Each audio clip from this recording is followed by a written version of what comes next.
Bonjour tout le monde, c'est Joseph. Alors une petite vidéo rapide de 3 minutes pour vous expliquer, pour parler des restrictions de visibilité eBay. Alors vous savez que eBay ils ont mis en place ils ont des robots puissants qui peuvent détecter si vous faites du dropshipping, de l'arbitrage. Donc ils autorisent plus l'arbitrage depuis récemment, c'est-à-dire faire du dropshipping sauvage, c'est-à-dire acheter et chez Amazon, vendre sur eBay par exemple directement, Amazon envoyer vos colis, ou si vous le faites avec Cdiscount ou avec d'autres fournisseurs, vraiment, le plus gros, le plus connu c'est Amazon, mais voilà, il faut avoir des contrats avec vos fournisseurs maintenant, vous pouvez plus officiellement acheter et vendre de manière sauvage, faire de l'arbitrage.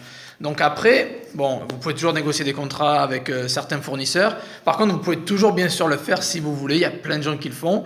Et le seul moyen qu'ils vous détectent, c'est grâce à leur robot. Et si vous leur donnez des indices comme quoi vous faites ce genre de choses, vous ne respectez pas les politiques d'eBay.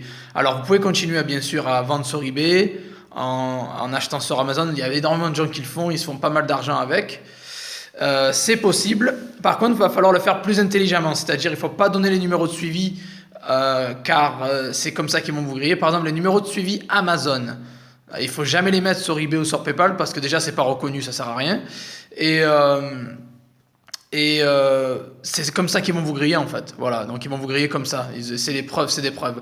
Mentir sur le lieu de l'objet. Je recommande des fois de mettre le lieu de l'objet dans le pays dans lequel vous vendez pour vous optimiser, pour avoir une optimisation au niveau de l'annonce, c'est-à-dire être plus haut dans les résultats de recherche. Vous pouvez le faire à condition que votre numéro de suivi vous trahit pas derrière. Si vous mettez lieu France, si vous mettez un numéro AliExpress avec écrit Chine dessus, vous allez vous faire griller. Évitez le copier-coller, bien évidemment, déjà c'est interdit et ça va vous griller. Donc, si le numéro de suivi qui vient de Chine est converti, il y a uniquement le lieu dessus écrit, genre France ou Royaume-Uni ou quoi, c'est bon, si ça se convertit complètement. Si c'est pas converti, je vous conseille vraiment de pas le mettre, quitte à prendre des risques, mais généralement les gens, on va dire, allez, à 90-95%, ils sont honnêtes, donc vous aurez pas vraiment de perte. Donc non, c'est pas forcément, sans mettre le numéro de suivi, vous n'allez pas forcément perdre de l'argent. C'est possible de continuer à vendre, de faire de l'argent, et il n'y a pas tout le monde qui va vous arnaquer, ouvrir un litige ou quoi, donc voilà. Mais le plus important, c'est déjà éviter de mentir à eBay, bien évidemment, parce que s'ils s'en rendent compte, ils peuvent vous restreindre. Le copier-coller à éviter, c'est interdit. Les numéros de suivi, c'est vraiment ce qui grille. Ça vous grille le numéro de suivi. C'est un truc vraiment qu'il faut faire très attention parce que c'est comme ça qui vous grille. Le lieu de l'objet, le numéro de suivi derrière. Car les robots vont enfin détecter qu'il ne vient pas de là où il devrait venir. L'objet. Il n'est pas envoyé de l'endroit où il devait être envoyé. Sachez qu'il y a des milliers, des millions de comptes eBay. Il n'y a pas de personnes derrière qui vont vous suivre, qui vont vous courser. Vous n'avez pas des gens qui vous observent toute la nuit. C'est des robots en fait. Voilà, ils ont des robots surpuissants qui détectent qui vous placent des cookies sur vos ordinateurs, qui détectent quand vous faites quelque chose d'anormal, c'est-à-dire vous passez de 0 à 10 000 euros en 24 heures par exemple. Ça vous pouvez le faire sur Shopify ou sur Amazon, mais vous pouvez pas le faire sur eBay malheureusement. Il faut y aller crescendo, progressivement. C'est pour ça que je dis qu'il faut monter son compte vendeur. Regardez, j'ai une vidéo à ce sujet. Il faut monter son compte vendeur, il faut lister régulièrement, mais voilà, au début il faut y aller mollo, 1 à 2 produits maximum par jour, puis vous commencez à augmenter progressivement. Il faut éviter de se faire détecter par ces radars, en fait, par ces gros robots d'eBay, en fait. Voilà, donc si vous faites les choses intelligemment, vous les faites progressivement, il n'y aura pas de problème. Après, si vous faites restreindre par des erreurs que vous avez fait par le passé, le seul moyen, c'est soit vous les contactez, comment j'ai oublié le mot, bon tant pis, je l'ai en anglais, je l'ai pas en français, ça m'arrive. Vous contestez la décision d'eBay en fournissant les contrats, en fournissant les preuves comme quoi vous avez le stock ou des contrats. Sinon, il va falloir, vu que c'est un robot qui a mis la restriction, ils peuvent pas l'enlever automatiquement, après c'est ce qu'ils disent. Il va falloir enlever tous vos listings pendant 1 mois ou 2, le temps que le robot détecte que vous faites plus de dropshipping sauvage, de l'arbitrage, et après il vous remettra en visibilité normale. Donc voilà. Et si vous voulez pas attendre 1 à 2 mois, ce que vous pouvez faire, c'est créer un autre compte. Alors pour ça, j'en ai parlé pas mal sur le groupe.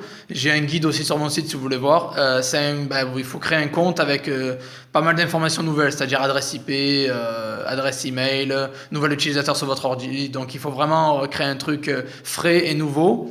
Pas forcément changer d'identité parce que vous n'êtes pas banni, mais vraiment changer ce que les robots vont détecter, c'est-à-dire, comme je vous ai dit, l'adresse IP, cookies sur l'origine, l'utilisateur, etc. Donc voilà, donc les restrictions, ça peut arriver, il faut juste donc faire attention et ne pas vous faire griller. Donc c'est-à-dire le suivi, lieu de l'objet, les copier-coller, et voilà. Donc après, bon, si vous avez des plaintes clients, essayez de garder ça en message, tranquille. Bon après, est-ce qu'ils vont aller voir jusqu'au message, espionner vos messages? Je suis pas sûr, je pense pas. Mais si eBay intervient et qu'ils voient ça, ils peuvent vous restreindre. Si vous envoyez un numéro de suivi, par exemple Amazon à eBay, ben, ils ne peuvent vous restreindre à cause du litige ou quoi, par exemple.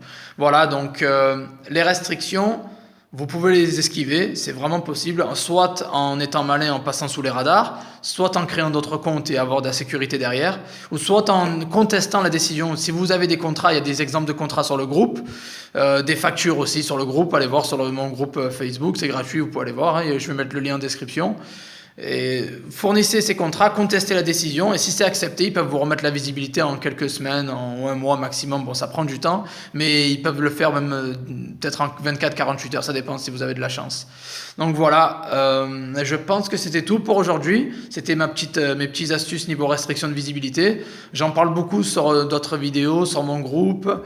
Donc voilà, donc allez faire un tour sur le groupe, rejoignez le groupe, envoyez les likes sur la vidéo, allez voir mon site, je vends pas mal de services dessus, des trucs sympas et pas trop chers non plus. Et bon bref, voilà, je continue à poster des vidéos YouTube, bon je suis de plus en plus occupé. Là, je vais partir en vacances quelques jours. Je serai de retour après. Je vais partir à Lisbonne. Je serai de retour mercredi. Mais je serai toujours présent sur les réseaux sociaux. Donc, si vous avez des questions, écrivez-les. Je réponds à tout le monde. Si vous avez des suggestions, écrivez-les aussi. Ça ferait plaisir. Et merci à tous et bon week-end. Bye bye.